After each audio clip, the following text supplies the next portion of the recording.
All right, I'm very pleased to welcome back to the show the keeper of the worst kept secret in the state of Iowa, at least for the past few days, Mr. Bob Vander.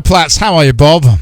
Yeah, I'm doing really well, Simon. Thank you for letting me be on your show. Oh, we always love having you on, you know that. Although the Family Leader organization has endorsed nobody, you have come out and endorsed Ted Cruz. I have endorsed Ted Cruz, along with our board chairman, Robert Kramer, and our chief counsel, Chuck Hurley, and the pastor to our board, Bill Tweed. But they're all individual endorsements. Mm-hmm. The Family Leaders organization has decided to be a standard bearer. They saw the field as we saw the field, just a lot of great candidates. Mm-hmm. But we do believe people are looking for leadership. Who would you unite around? And we just really see right now that Ted Cruz, he's about as principled of a conservative as you're going to get. People are uniting around him. Looks like he's going to do very well in Iowa and the early states. And I think if we lead an effort to unite around Ted Cruz, not only does he win Iowa, but I do think he becomes our nominee. So that's what we're going to try to do. All right, we've got to talk about 2008 and 2012 because the candidates that you endorsed in those two elections are running again this time, and you rejected them. Well, I don't know about rejected them. I mean, well, you didn't pick them, therefore right. You rejected them. Yeah, I did not endorse them. I will agree that. They're very good friends. I talked to Senator Santorum yesterday, Governor Mike Huckabee this morning before the press conference. Obviously, they're both very disappointed, but they're class acts, and they know more than anybody the process that the family leader goes through, the process that I go through in discerning and assessing candidates. And although they're disappointed, I think they respect our decision to go with Senator Ted Cruz. Mm-hmm. Okay, so when did you let Ted know? I talked to Ted, actually, it would have been on Tuesday night. Is when he and I visited and just had a really good visit. And he knows that he's been in this running. He was at our presidential forum on November 20, as were 6 other candidates. But again, he checks all of the boxes. He's got the resources to go the distance, whether this thing goes to convention in Cleveland or whether he can win the nomination outright. And although the decision was tough because of the field of candidates, it also became pretty obvious if we're going to unite around a candidate, it's got to be Ted Cruz. Okay, so you've done that, and I'm a big believer in endorsements. Usually and largely mean nothing. Exactly. But there are some endorsements that do mean something. I believe yours is one of them. I do believe people wait to see what you say. I wish they wouldn't, Bob Vander. I do. I wish people would make up their own minds. Sure. I do. I mean that sincerely.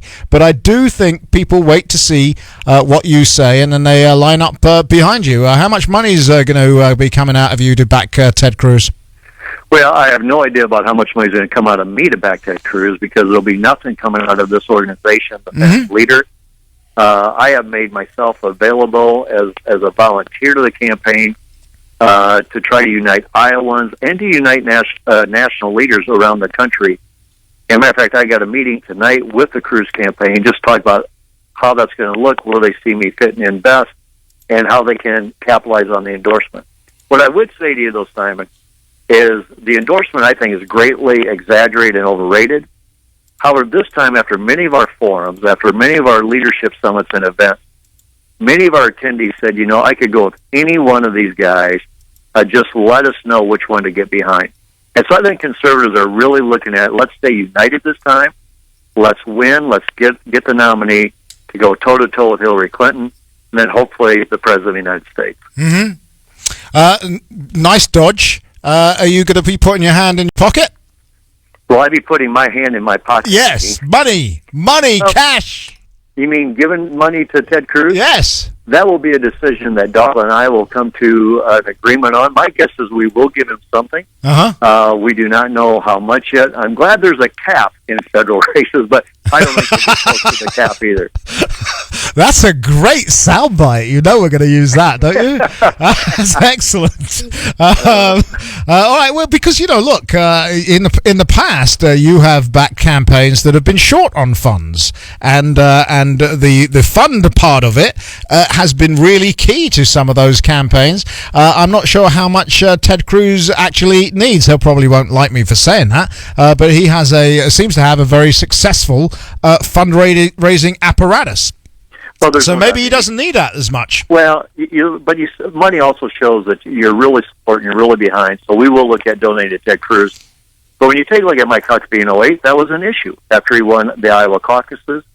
Sure, there's some things that could have went his way, but resources definitely played into it. The same way with Rick Santorum, resources played in. This time around, Ted Cruz has got the war chest that I believe can go the distance. He's shown the increased managed momentum of polling numbers. Where I think he can not only win Iowa, I think he can dominate Iowa. And if he does that, I think long term it's going to be very beneficial, not only for him, but for the country. So you said that you want conservatives to coalesce behind this one candidate. He's the conservative, in your opinion, with the best chance of winning and the best chance of uniting conservatives in the Republican Party. Those are your words. So is the other side of that coin, you would now pretty much like Mike Huckabee, Rick Santorum, Marco Rubio, etc., Ben Carson, to say, you know what, we're done here. We're going to coalesce behind one candidate. Is that what you'd like to see? Well, I don't think. I mean, those candidates need to make up all the decisions on their own. After being a former candidate myself for governor, obviously not for president, but at that level, you have a lot at stake right now. And so I respect Governor Huckabee and Senator Santorum and Dr. Carson and Senator Rubio and anybody else. If they're staying in the race, God bless them. And, they may prove me wrong. They may say, you know what, Bob, you just got it completely wrong this time. And if that's the case, I'll be the first to admit that I got it wrong. And if they're the nominee, I'll be behind them, cheering them on to try to get them over the finish line to defeat Hillary Clinton. Would you support whoever the Republican nominee is? I really would. And I think we are going to get a great candidate as a Republican nominee. I happen to believe it's going to be Ted Cruz, but it could be Marco Rubio. Heck, it could be Donald Trump. Mm-hmm. My thing is that we need to defeat Hillary Clinton. And I think what Trump has brought to the race, what Carson's brought to the race, Fiorina and Cruz in particular, is that we're done with politics as usual. It's time for real leadership in Washington, D.C. Quite frankly, that's what Bernie Sanders brought to the race. Yep, I've said that myself many times. He's tired of establishment politics. And when you see this, I believe it's going to be a base election, Simon. Mm-hmm. And Hillary Clinton obviously has a problem with her base, and it's summed up in two words, Bernie Sanders. Ted Cruz, I think that base will crawl over broken glass to do whatever they can to get him elected. And if that is really the case, I think the chances of Ted Cruz becoming president are very high.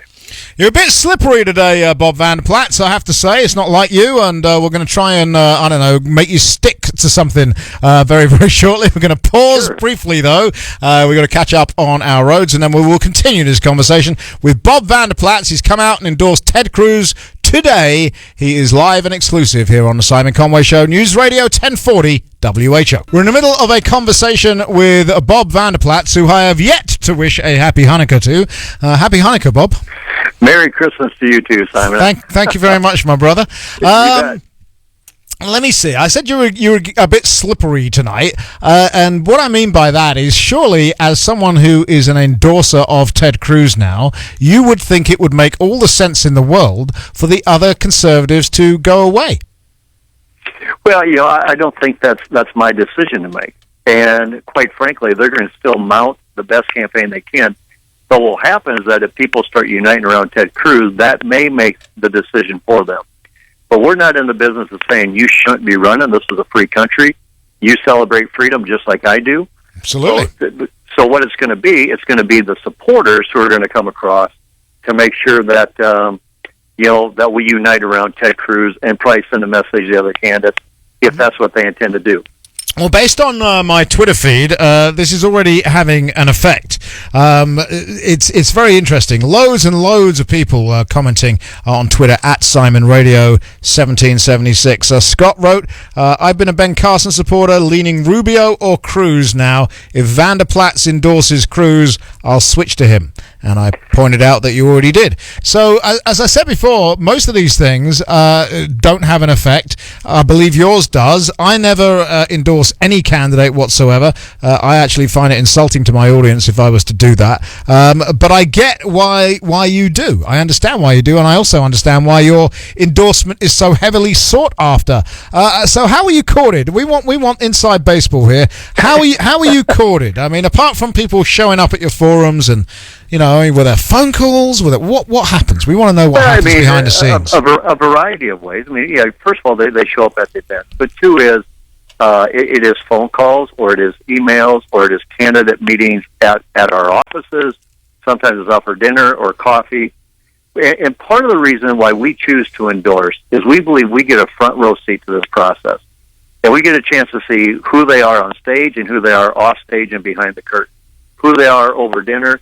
Who do they have or surrounding themselves, whispering in their ears, those types of things. So we believe that, at least with the constituency that we represent, that they expect us to say, this is who we would go with. And so that's why we made the decision we made today to support Ted Cruz. Mm-hmm. All right, what are we going to see that's different? Well, I don't know what you're going to see that's different. I think that's up to the Cruz campaign. The good news about this is where I feel a lot of freedom is they're the ones who are at the controls. They get to ask me to do what they want me to do. They've already asked me to be at different points in the country to speak on their behalf, or to be at a fundraiser to tell them about the landscape in Iowa and about how he can win. So we're going to be used whatever we can. I will also try to utilize the base that I've developed and built, and what I believe are key people to move numbers, to try to unite again around Ted Cruz. And if we're successful in doing that, I think it's going to be a big benefit to Cruz. If not, then someone else is going to prove us wrong.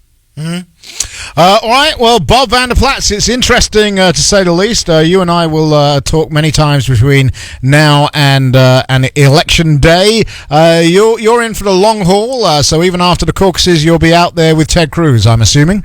Well, I sure hope so, and that means he will prevail past the Iowa caucuses. But whatever they need me to do, I'm at their disposal. Mm-hmm. Okay. It is definitely a fascinating thing for me to watch as an outsider looking in. I really do find this whole process fascinating. All right, sir. Thank you very much for taking the time. We really do appreciate it. Simon, thank you. And you're right. It's a fascinating process, and all of us Iowans should just cherish that we get the opportunity to do this. Not every state gets to do it. So you're exactly thank right. you for having me on your show. You're welcome.